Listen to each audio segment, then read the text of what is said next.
Et Johanna, cette fois c'est sûr, Vladimir Poutine envoie l'armée russe pour, dit-il, maintenir la paix dans les territoires séparatistes de l'Est de l'Ukraine. Oui, dans un premier temps, Vladimir Poutine a reconnu l'indépendance du Donbass, les territoires séparatistes pro-russes qui se trouvent dans l'Est de l'Ukraine.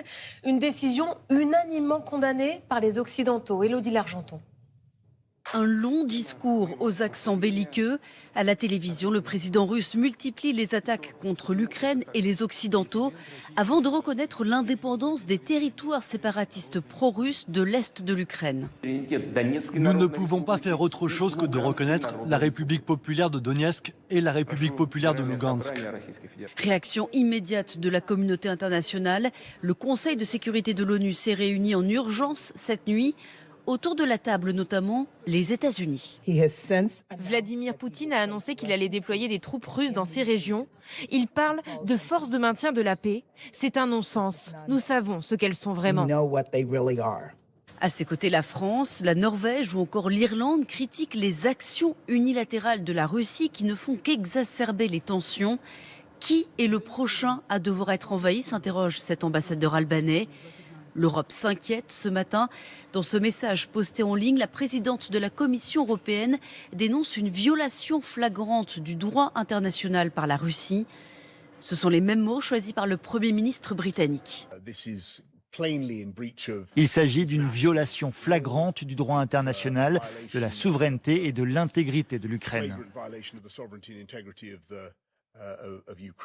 À l'issue d'un conseil de défense, l'Élysée a dénoncé la dérive idéologique de Vladimir Poutine, pointant un discours mêlant des considérations rigides et paranoïaques.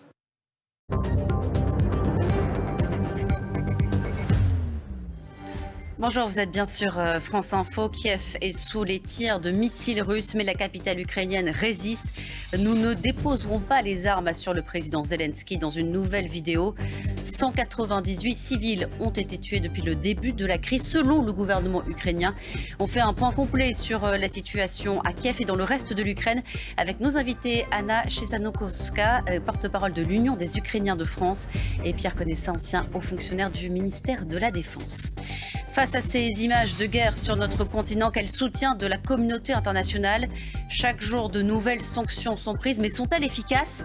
Les Occidentaux restent divisés aujourd'hui sur l'exclusion de la Russie du système bancaire SWIFT. La France réaffirme qu'elle y est favorable. Emmanuel Macron qui convoque un nouveau conseil de défense cet après-midi à 17h. Cette guerre durera, prévient le chef de l'État, et il faut nous y préparer, ajoute le président. Visite express ce matin au Salon de l'Agriculture. Il annonce que le gouvernement prépare un plan de résilience pour faire face aux conséquences économiques que cette guerre aura ici en France.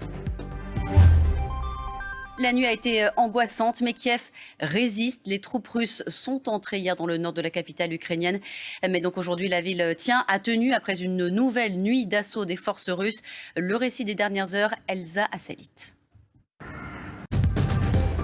Oui, vous allez peut-être être nombreux à préparer un repas de fête malgré l'ambiance morose. On vous le souhaite en tous les cas.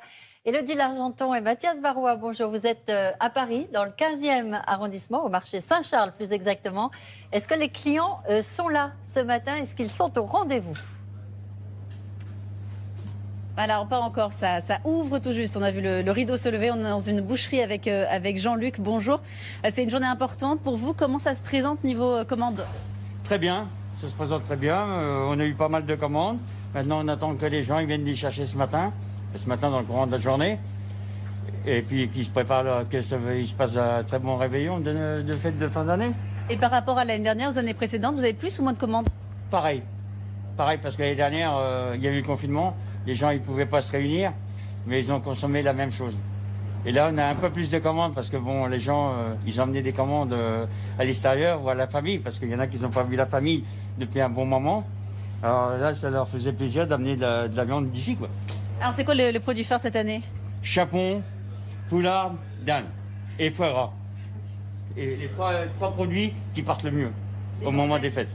Voilà, c'est le truc classique. Après, on fait des rôtis de chapon, on fait des rôtis de pintade, tout ça. De quoi nous mettre l'eau à la bouche. Merci beaucoup. Jean-Luc qui avait un conseil quand même, c'est il faut s'y prendre longtemps à l'avance. Là, il faut aller chercher ses commandes ce matin, puisque après, il y a le temps de la cuisine. Merci beaucoup, Élodie.